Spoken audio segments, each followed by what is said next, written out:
Most collectors सिर्फ car देखते हैं, सीरियस कलेक्टर्स ट्रांसपोर्टर के साथ कार को देखते हैं, क्योंकि रेस कार खुद से ट्रैक पे नहीं पहुंचती, वो ट्रैवल करती है और कई बार ट्रक की स्टोरी कार से ज्यादा इंटरेस्टिंग होती है। आज हम सिर्फ इंडिया में available team car plus transporter दोनों की रियलिस्टिक समझेंगे। ना हाइप होगी ना ओवर रिएक्शन होगा, सिर्फ कॉन्टेक्स्ट मेन होगा। तो सबसे पहले ये world famous Ferrari team transport की बात करते हैं। इसमें तुम्हें फरारी 250 GTO मिलती है। बेसिकली फरारी को FIA ग्रुप 3 ग्रैंड टूरिंग के लिए होमोलोगेशन कार चाहिए थी, तो रिजल्ट निकली 250 GTO, जिसमें front engine V12, light weight body, hand built engineering, Le Mans में क्लास विंस भी जीते, टूर दे फ्रांस ऑटोमोबाइल में मल्टीपल विक्ट्रीज। बट इंपॉर्टेंट बात क्या है, उस टाइम ये कार म्यूजियम पीस नहीं थी। आज के जमाने से अलग, दीज वर रेस मशीन। तुम ड्राइव करो, डैमेज होती थी, रिपेयर करो, नेक्स्ट रेस पे जाओ। Pure motor sport. अब इसका जो ट्रांसपोर्टर है फिएट का 642 RN2 बार्टोलेटी। अब यहाँ स्टोरी थोड़ी सीरियस हो जाती है। बार्टोलेटी एक इटालियन कोच बिल्डर था। उन्होंने फरारी और मासेराटी के लिए कस्टम रेस ट्रांसपोर्टर्स बनाए। फिएट 642 चासीज पे लॉन्ग बॉडी हॉलर डिजाइन होता था, open rear deck, wooden ramps, side पे स्पेयर टायर्स लटके हुए। ये ट्रक्स यूरोप के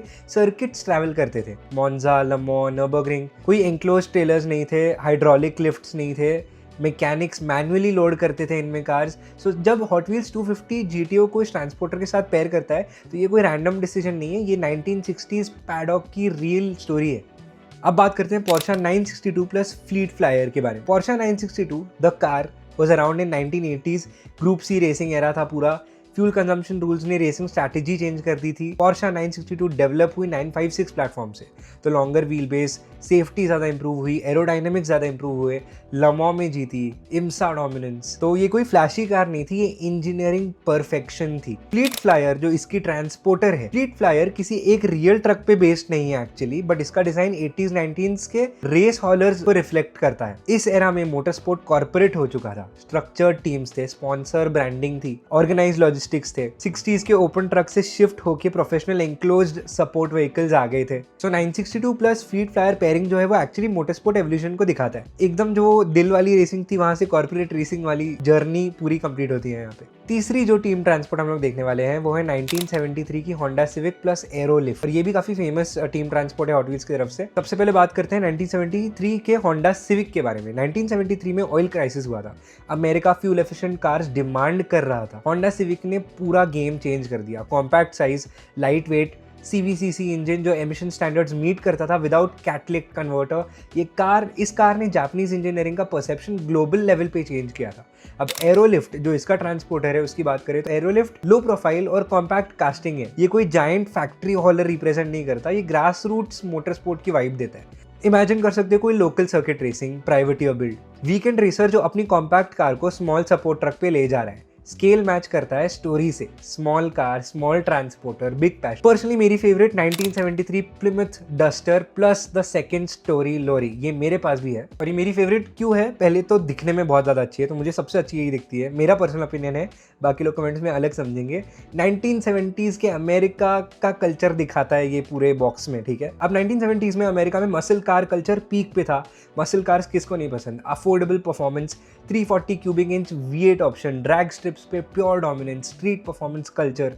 डस्टर ग्लैमरस यूरोपियन रेसर नहीं था, ये ब्लू कॉलर परफॉर्मेंस था। अब ये जो सेकंड स्टोरी लॉरी है जो एक्चुअली बहुत प्यारी दिखती है, इसमें टॉल डिजाइन है, बोल्ड प्रेजेंस है, ऊपर 2 कार फिट हो जाएंगे, अंदर एक ऑलरेडी कार है। अमेरिकन ड्रैग कल्चर में ट्रांसपोर्ट ट्रक्स भी स्पेक्टिकल का पार्ट होते थे। फ्लैशी पेंट था, बड़ा स्ट्रक्चर था, ये सटल यूरोपियन हॉलर जैसा नहीं है, ये लाउड है, और American drag racing culture loud ही था। So the pairing historically fit बैठती। अब नेक्स्ट बात करते हैं Toyota FJ cruiser plus the horizon hauler. Toyota FJ cruiser के बारे में पहले बात करेंगे। मिड 2000s में लॉन्च हुई थी, रेट्रो ट्रिब्यूट दिया था। रेट्रो ट्रिब्यूट था क्लासिक FJ40 लैंड क्रूजर को, boxy design, high ground clearance, off road durability, of course strong enthusiast following. Horizon hauler की अगर बात करें तो वहीं पे वाइड फ्लैट डेक स्टाइल था, मॉडर्न यूटिलिटी ट्रांसपोर्ट का फील देती है। ये सर्किट रेसिंग की ट्रांसपोर्टर लगती नहीं है, ये रैली सपोर्ट व्हीकल जैसा फील देती है। डेजर्ट इवेंट्स हो, off road competition, adventure support feats में ये इंक्लूड कर सकते हैं। And I think FJ cruiser की जो रगड आइडेंटिटी है उसके साथ ये काफी अच्छे से मैच करती है। अब मैंने मेरे पर्सनल फेवरेट्स तो बता दिए, बट थोड़े बड़े पिक्चर को देखते हैं, एवोल्यूशन ऑफ रेस ट्रांसपोर्ट। तो 1960s में ओपन ट्रक्स, मिनिमल सेफ्टी,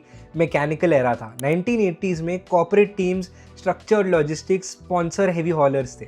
फिर मॉडर्न एरा में मल्टीपर्पज सपोर्ट व्हीकल्स बने, off road logistics, professional systems. Team transport line quietly इस टाइमलाइन को रिप्रेजेंट करता है। अब एक इंडियन कलेक्टर के कॉन्टेक्स्ट में देखते हैं। इंडिया में जब ये सेट्स एमआरपी पे मिलते हैं, ये सिर्फ प्रीमियम डाइकास्ट नहीं है, ये हमें याद रखना है, ये मोटरस्पोर्ट इंफ्रास्ट्रक्चर का मिनिएचर रिप्रेजेंटेशन है। तो टीम ट्रांसपोर्ट्स को जो रिस्पेक्ट मिलनी चाहिए और जो हाइप पे सिर्फ चल रहा है, तो हाइप थोड़ा छोड़ के इसकी हिस्ट्री पे फोकस करके इनको खरीदते हैं। जैसे मैंने बताया, प्लिमथ मेरी पर्सनल फेवरेट है क्योंकि मुझे उससे ज़्यादा कनेक्ट फील होता है, मुझे ज़्यादा अच्छी लगती है।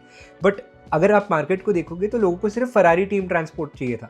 पहले 6,000 10,000 में बिकने शुरू हुए, फिर जैसे ही पता चला इंडिया में आ गया है तो 1400 में लोगों ने खरीदना चालू किया, और जिन्होंने ऑलरेडी बहुत स्पेंड कर लिया था अब वो लोग रो रहे हैं। अब टीम ट्रांसपोर्ट्स ऑब्वियसली थोड़े महंगे होंगे मेन लाइन्स और प्रीमियम से, क्योंकि इसमें तुम्हें 2 व्हीकल्स मिल रहे हैं, शेल्फ स्पेस भी ज़्यादा लेगा क्योंकि साइज़ भी बड़ा है।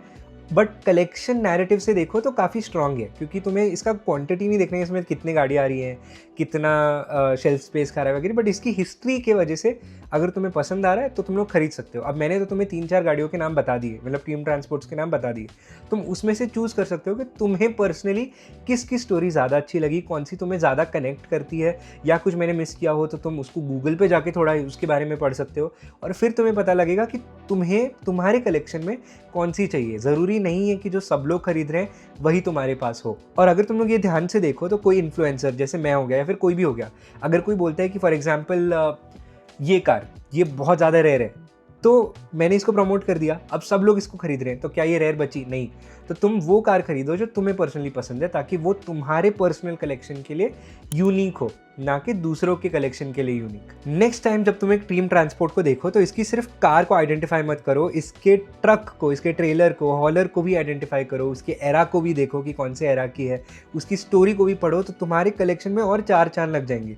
क्योंकि फॉर एग्जाम्पल अगर मेरे पास ये प्लिमथ डस्टर पड़ी हुई है, बट अगर मैंने इसकी हिस्ट्री पढ़ी तो मुझे इससे और कनेक्शन अच्छा फील होगा, मैं इसको और ज़्यादा रिस्पेक्टफुली रखूँगा, मैं इसको और तरीके से रखूँगा अपने पास। और जब मैं अपना कलेक्शन किसी और को दिखाऊंगा तो मुझे इसकी हिस्ट्री पता होगी, तो वो भी एक बड़ा प्लस पॉइंट होता है कि मुझे मेरे कार्स पता है, एंड आई एम 100% श्योर उससे ज़्यादा प्राउड फीलिंग किसी को नहीं आएगी। एंड इन हॉलर्स के लिए भी तुम इनको खरीद सकते हो, क्योंकि कभी कभी ट्रक भी रियल हीरो हो सकता है। जैसे Bartoletti is a very respectful car transporter, so इसमें तुम उसके लिए भी ले सकते हो। अगर 250 GTO तुम्हें कोई और ब्रांड की पसंद आ रही है तुम वो भी ले सकते हो। और अगर तुम्हें चाहिए कि हम लोग अपने नेक्स्ट वीडियो में अनबॉक्स करूँ, अपने व्यूज़ बताऊँ कि मुझे पर्सनली कैसा लग रहा है, क्योंकि मुझे मन तो बहुत कर रहा है इसको अनबॉक्स करने का और इस ट्रक के ऊपर भी कार्स रखने का, क्योंकि वो जगह बहुत प्यारी लगती है। तो अगर तुम्हें देखना है तो इस वीडियो पे लाइक्स भर दो, और फिर सब्सक्राइबर्स बढ़ने चाहिए हमारे, सब्सक्राइब करते रहो और कमेंट में बताओ कि तुम्हें ये वीडियो कैसा लगा। और अगर तुम्हें इसकी अनबॉक्सिंग देखनी है तो इंस्टाग्राम पे भी हम वीडियोस डालते हैं, इंस्टाग्राम पे भी जाके फॉलो कर लो, नाम यही है डाइकास्ट एंड कॉफी।